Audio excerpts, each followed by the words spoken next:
నిలుపుతూ మడమ తిప్పక సాగిన నీ గమనం 10 మంది కొరకు పాటు పడేటి మనసు గల్ల గుణము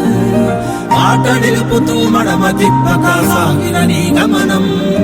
10 మంది కొరకు పాటు పడేటి మనసు గల్ల గుణము అదిగో అతడంటేనే ఆపద్బాంధవుడు అతడే అడుగడుగున నీడై ఆదుకున్నవాడు తను సాయం చేయంగా ఒక అడుగు ముందుంటాడు ప్రతిఫలమే ఆశించక సేవకు సిద్ధం అంటాడు వైకూటి అశోకన్నా జననాయకుడోయన్నా నిరుపేదల గుడిసెల్లోనా వెలుగు నింప కదిలిందన్నా వైకూటి అశోకన్నా జననాయకుడోయన్నా నిరుపేదల గుడిసెల్లోనా వెలుగు నింప కదిలిందన్నా